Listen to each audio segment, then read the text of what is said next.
couple years ago, and you know, no matter how old you get, your parents are going to get worried about where if you leave halfway across the country to get away from them. And my first roommates when I got here, I had like $200 in my pocket, and I signed up with this service where you paid like $100 a week to someone, and they let you stay in a room in their apartment.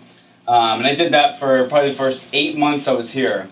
So I'll tell you a little about the roommates that I had. It was an old Dominican family, husband, wife, probably in their 50s, near in their 60s, and a twin boy and a twin girl, 21 years old each.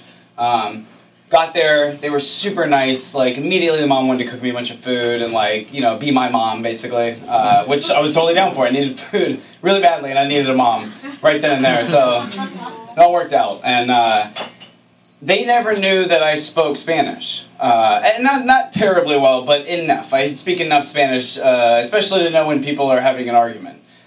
So they were, I feel like they were exactly my family, but Dominican, where like my family, like basically a conversation is who can get loudest, fastest, and then you control the whole conversation.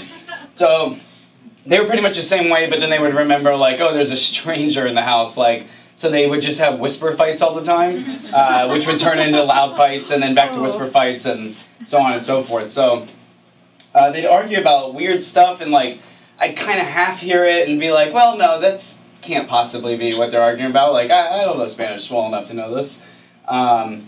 Maybe about 2 months into it, I come home from where I worked really, really late at night, so I'd come home and I'd crash and sleep till about 2 in the afternoon, and I woke up to like a bunch of loud, just like sounded like someone was hammering something, and it's noon, and like, you know, I understand that's a cool time for everyone else to do shit, but I really needed to find the source of this noise and shut it up, and it sounded like it was coming right in my apartment, so I went out and I'm like in a daze and I'm stumbling around, and as far as I know, no one's home. So like I assumed it was a handyman doing something somewhere, and I'm walking around and I started knocking on people's doors, like find out if anyone was home, and then I sort of found where it was coming from by the front door where the boy's room was, and I knock on the door, and you know that sound when like people are having sex on the other side of the room, and you like, and then they like freak out and start putting on clothes and stuff real fast, and like I heard that sound. It's unmistakable, and I just hear a voice like, yeah, and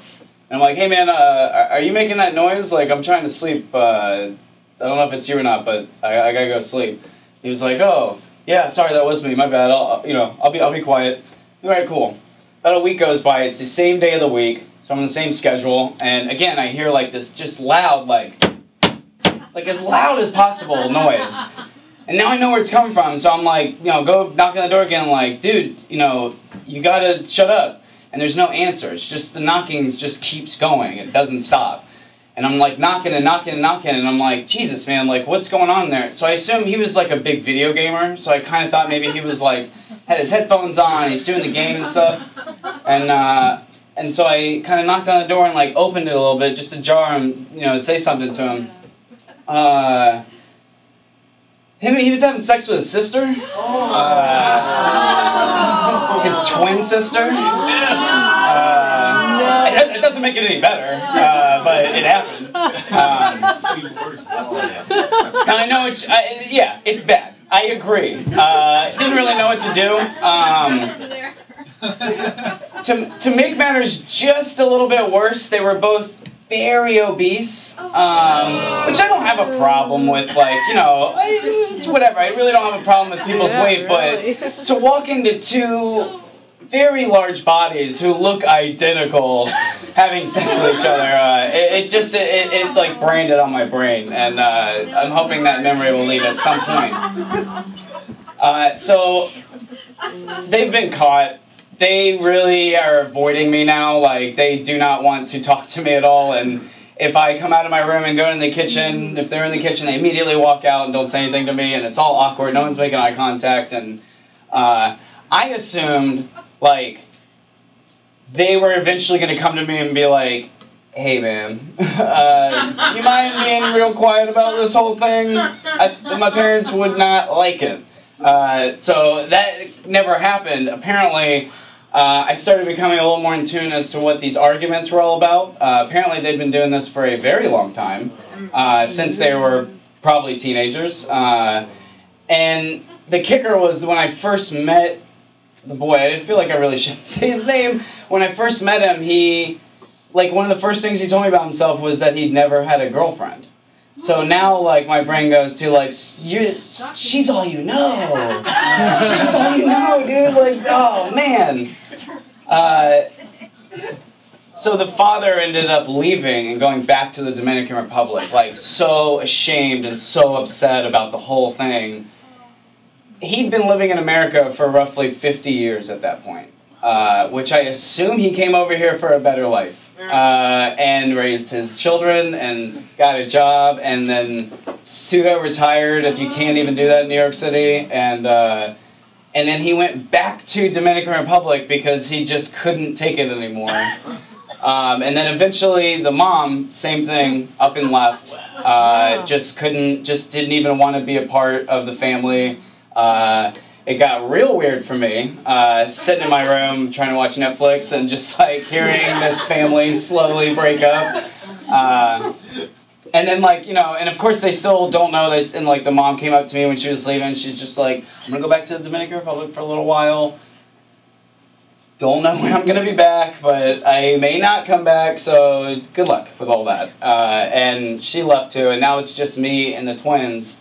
And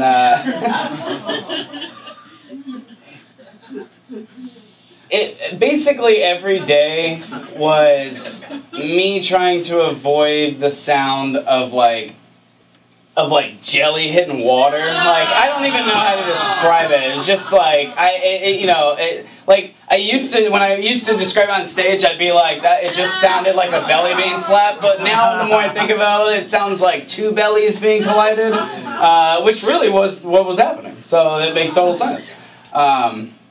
And eventually, my wife moved up to, we weren't married yet, she moved up to New York, and we stayed in that room for a whole 2 days before, like, I didn't have any choice but to, like, explain to her the whole situation. And we're both from, like, kind of a small town in Florida, so, like, she just couldn't even wrap her head around, like, but they're probably like half brother and sister, right? I'm like, no, they're twins, like the same DNA. Like, it's much worse than you think. And we ended up moving out and moving to Queens, where we currently still reside. And you know, of course, it's New York City. We've had just a cornucopia of weird and bad roommates throughout the years, but to start with that, I feel like it puts everything in hindsight of like, yeah, you don't do your dishes very much, but you don't fuck your sister in front of me either, so it all works out. Thank you guys.